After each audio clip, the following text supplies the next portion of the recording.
क्योंकि जो दुख है ना अटल समान तो तब समान होगा ना जब इसका दर्द पता चलेगा आप लोगों को, जो हम लोगों ने दर्द सहना है। ये तो फॉर्मेलिटी की बात है, करनी जय जयकार करेंगे ऐसी बात नहीं करेंगे, लेकिन जो रियलिटी आप लोग दिखाना चाहते हो, जो हम लोग सैनिक कुर्बानी देते हैं वो चीज़ को नहीं दिखाते हैं हम लोग। आज जब टाइगर की लास्ट लड़ाई लड़ी थी, मेरे दोस्त की यहाँ से गर्दन उतरी। कड़वी सच्चाई है, मगर जागना है, इस राष्ट्र के लिए जागो। हम नहीं बोल रहे कि हमें नमन करो, इस तिरंगे को नमन करो। हम तो इसलिए सरहदों के ऊपर रहते हैं सर, इसलिए अपना सर्वोत्तम बलिदान देते हैं ताकि आप लोग अपनी खुशी से व्यतीत अपना जीवन जिए, लड़ाई झगड़ा ना करें। कि वो बोलते ना कि भाई क्यों बेवजह से मुंह फुलाए बैठे हो, एक हो जाओ देश के प्यारे हो, क्यों हिंदू मुसलमान बने बैठे हो। जनता कब जागेगी सर, आप ये बताइए। आज बाकियों के पीछे पीछे अब यहीं कोई हीरो या अभिनेता आता तो हम लोग भागते भागते नहीं भागते, लेकिन सैनिकों के पीछे क्यों नहीं भागते, क्यों नहीं उनकी कहानियां देश को दिखाई जाती। तभी बिल्कुल दिखानी चाहिए, हर पथ के ऊपर दिखानी चाहिए। जिस तरह जगह जगह जनता के पोस्टर लगते हैं, रियल हीरो के पोस्टर वहां लगने चाहिए। 21 परमवीर योद्धा है सर देश के अंदर, आज भी उनका रेलवे स्टेशन के नाम से कोई नाम है कहीं, एयरपोर्ट नाम है कहीं, क्यों नहीं है। अगर जो सम्मान नेता अभिनेता को मिल रहा है ना, वो सैनिक को नहीं मिल रहा है। राष्ट्र के लिए अगर पहली गोली खाता है वो सैनिक खाता है। सबका ये नहीं कि योगदान नहीं है, सबका योगदान है, सब राष्ट्रभक्त हैं, मगर जो सैनिक अपना बलिदान देता। अभी आप देखिए, ये मुद्दा मेन है कि तिरंगे की रक्षा करने वाले कहाँ हैं आज। मैंने भारतीय सेना को, राष्ट्र के अंदर एक ही स्तंभ है, वो है भारतीय सेना। वो स्तंभ जिस दिन हिल गया, समझ लो सब स्तंभ बेकार हो जाएंगे। तो सर्वोपरि देश है, और देश के रक्षक जो सरहदों के ऊपर हमारी भारतीय सेना है, चाहे वो जल हो, थल हो, चाहे वो आर्मी हो।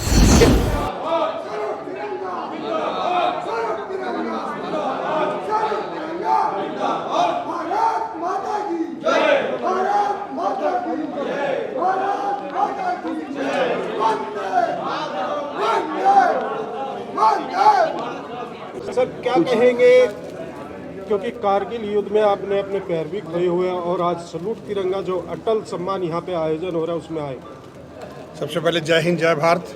मैं नायक दीपचंद 1889 मिसाइल रेजिमेंट कारगिल 3 पराक्रम में भाग लिया है। ऑपरेशन रक्षक जम्मू एंड कश्मीर, जिसमें मैंने कश्मीरी लैंग्वेज कोर्स किया, और उसके अनुसार जो हमारे रेजिमेंट का था उस खुफिया विभाग में मैंने काम किया। और उस खुफिया विभाग से ऐसे था कि मैं कश्मीरी वेशभूषा में ही रहता था। 8 महीने तक वहाँ ड्यूटी किया और 8 आतंकवादियों को मौत के घाट उतारने में अहम भूमिका अदा किया। उसके बाद ऑपरेशन विजय कारगिल, कारगिल का युद्ध हुआ। जब नीचे से सेना आने वाली थी, वो लेट हो रही थी, हम लोगों को मौका मिला, हमको मूव का ऑर्डर मिला। हर सैनिक को मौका नहीं मिलता, मगर हमारी रेजिमेंट को मौका मिला। 1889 मिसाइल रेजिमेंट, उसने मेरी रेजिमेंट लाइट रेजिमेंट थी। हम लोगों को रातों रात हम लोगों ने तलोलिंग के ऊपर अपनी पहाड़ियों को ऊपर तोपों को चढ़ा दिया।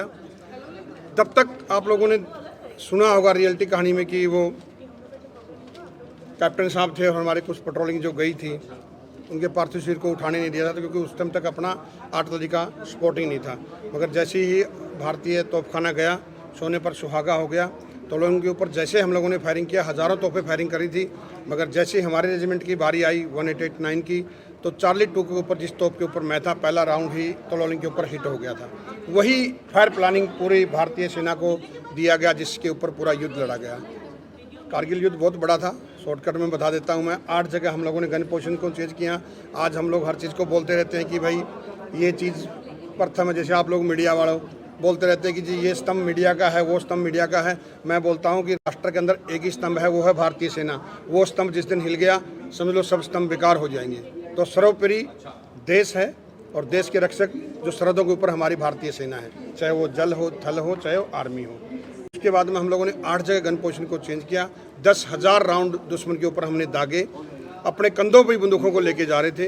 टाइगर हिल की जब लास्ट लड़ाई लड़ रही थी, काफ़ी जवान हमारे चले गए थे। टाइगर हिल की जब लास्ट लड़ाई लड़ी थी, हम बीच के अंदर फंस चुके थे, इतनी सेलिंग हो रही थी, 17,000 की हाइट थी। हर बार हम लोग ये सोचते थे कि भाई छुपते नहीं थी। मेरा दोस्त और मैं, मुकेश कुमार, दोनों ने एक वादा किया था कि नई शताब्दी कौन देखेगा। आज अटल सम्मान में आपको मैं इसको बात को पूरी करूँगा, बताइए। तो मेरे, क्योंकि जो दुख है ना अटल समान तो तब समान होगा ना जब इसका दर्द पता चलेगा आप लोगों को, जो हम लोगों ने दर्द सहना है।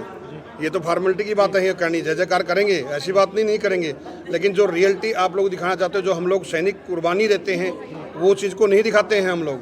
आज जब टाइगर की लास्ट लड़ाई लड़ी थी, मेरे दोस्त की यहाँ से गर्दन उठ गई थी। दोनों आदमी साथ में थे, तो इन्हीं हाथों में उन्होंने मेरे आखिरी सांस लिया है। उस टाइम मुझे फीलिंग आई थी, काश इनकी जगह मैं क्यों नहीं गया।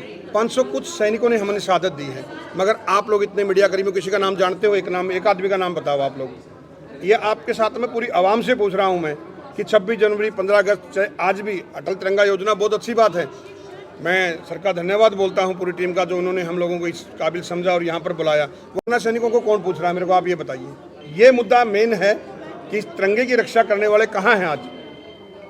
मैंने भारतीय सेना को नेताजी सुभाष चंद्र बोस की वर्दी को देख करके ज्वाइनिंग किया था। मेरे सेना में कोई भी खानदान में सैनिक नहीं था। 6 भाई बहनों में सबसे बड़ा मैं था। गांव से आता था, मेरे दादा की प्रेरणा से मुझे नेताजी के लिए, आज भी आप देखिए, आज हम हर आदमी की जय जयकार करते हैं। नेताजी का कहाँ पर रोल है ये बताइए। वो तो धन्यवाद है माननीय प्रधानमंत्री जी का, जो उन्होंने कम से कम नेताजी की एक स्टैचू लगाई। इतने दिनों से किसी ने सोचा नहीं था। जो अच्छाई है वो अच्छाई है देखो, मगर आज भी नेताजी का जो इस राष्ट्र के अंदर सम्मान होना चाहिए था वो भी नहीं है मतलब। और ऐसे जो अटल योजना के माध्यम से अगर ये कार्यक्रम कर रहे हैं, तिरंगे को कर रहे हैं, तो हम लोगों ने बढ़ चढ़ करके इस चीज़ के ऊपर भाग लेना चाहिए। क्योंकि तिरंगे के नमन हर आदमी करता है। जैसे हमारा सैनिक शहीद हो जाता ना, तो हम बहुत झंडे लेके पहुंच जाते हैं, जैसे विपिन रावत जी चले गए, मगर रियलिटी में उस सैनिक की हेल्प कहाँ होती है। तो मैं आपके माध्यम से ये जरूर बोलना चाहता हूँ कि रियलिटी में तिरंगे को अगर आपने नमन करना है, उन सैनिकों को जरूर नमन करिए जो इस मातृभूमि के लिए अपना सर्वोत्तम बलिदान देके चले गए हैं। उसके बाद ऑपरेशन पराक्रम जब हुआ, पार्लियामेंट एक्ट में हुआ, अटैक होने बाद हमारी आर्मी को डिप्लॉय कर दिया गया था। वहाँ पर मेन लोकेशन में आने बाद जब एक बम ब्लास्ट हुआ जिससे मेरा हाथ उड़ गया और दोनों टांगे हॉस्पिटल में काटनी पड़ी मेरी जान बचाने के लिए। 5% बचने का चांस थे। 17 बोतल खून चढ़ा, रात भर ऑपरेशन चला।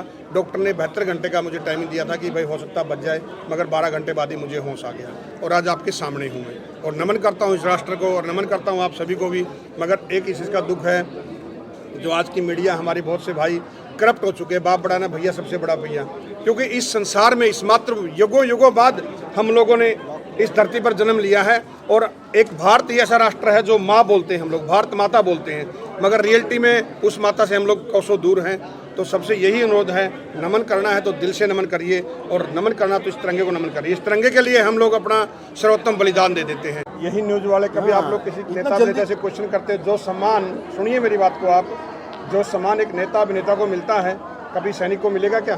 कभी आज क्वेश्चन उठाइए आप इस चीज़ का कि जो पहली गोली सैनिक खाता है मगर रिबन काटने के लिए कौन आता है? कभी आप ये बात उठाएंगे? नहीं, वो नहीं। मैं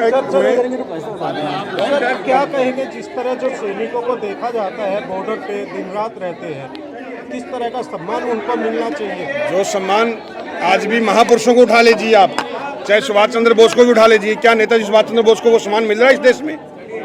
आप बताइए, उस देश में नेताजी सुभाष चंद्र बोस को वो सम्मान मिल रहा है क्या जो जिसके वो हकदार थे?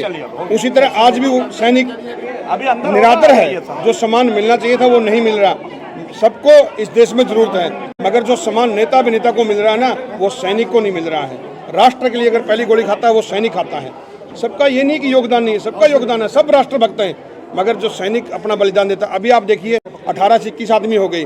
कभी किसी ने पूछा कि वो उसके घर पर कौन कौन गया? सिर्फ एक भावपूर्ण श्रद्धांजलि ट्विटर लिख देते हैं। आजकल तो घर पर भी कोई जाता नहीं है। उदाहरण के तौर पर अभी 1970 वार का अभी भैरव सिंह राठौड़ चले गए, कौन से न्यूज़ चैनल में दिखाया गया?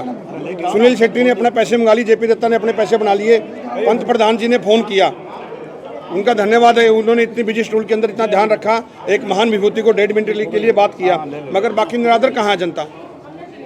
जनता कब जागेगी सर? आप ये बताइए। आज बाकियों के पीछे पीछे अब यही कोई हीरो या अभिनेता आता तो हम लोग भागते नहीं भागते, लेकिन सैनिकों के पीछे क्यों नहीं भागते? क्यों नहीं उनकी कहानियां देश को दिखाई जाती? तभी देश बदलेगा, राष्ट्र तभी बदले हो सकता है। सैनिकों की कहानी दिखानी चाहिए, बिल्कुल दिखानी चाहिए, हर पथ के ऊपर दिखानी चाहिए। जिस तरह जगह जगह जनता के पोस्टर लगते हैं, रियल हीरो के पोस्टर वहां लगने चाहिए। 21 परमवीर योद्धा है सर देश के अंदर। आज भी उनका रेलवे स्टेशन के नाम से कोई नाम है कहीं? एयरपोर्ट नाम है कहीं? क्यों नहीं है? 21 परमवीर योद्धा, जिसमें से आज 3 जिंदा हैं। आप बताइए मेरे को, कभी आप लोगों ने मुद्दा उठाया कि हमारे जो reality highest gallantry award Paramvir जिनको मिला हुआ है वो किस दुनिया में जी रहे हैं? आज 3 जिंदा है और तीनों में से कभी आपने सुना किसी का एयरपोर्ट का या रेलवे स्टेशन का नाम? तो कौन आवाज़ उठाएगा सर? जो बलिदानी आदमी आज भी पीछे हैं। तो ये जागो इंडिया जागो के साथ साथ में ऐसे चीज़ भी उठाइए जो रियल में हमारे सैनिक आगे आएँ। जैसे तिरंगा सलूट वालों ने, मैं धन्यवाद बोलता हूँ, जैसे हम लोगों को बुलाया, जिससे आप लोगों के सामने रूबरू अपनी बातें रखने का मौका मिला। वरना सैनिक कहाँ सर? पीछे रहते हैं, आपको भी पता है इस चीज़ के लिए। कड़वी सच्चाई है, मगर जागना है, इस राष्ट्र के लिए जागो। हम नहीं बोल रहे कि हमें नमन करो, इस तिरंगे को नमन करो। हम तो इसलिए सरहदों के ऊपर रहते हैं सर, इसलिए अपना सर्वोत्तम बलिदान देते हैं ताकि आप लोग अपनी खुशी से व्यतीत अपना जीवन जिए, लड़ाई झगड़ा ना करें। कि वो बोलते ना कि भाई क्यों बेवजह से मुंह फुलाए बैठे हो, एक हो जाओ देश के प्यारे हो, क्यों हिंदू मुसलमान बने बैठे हो। तो एक होना चाहिए सर, हम इस राष्ट्र को नमन। माता की जय।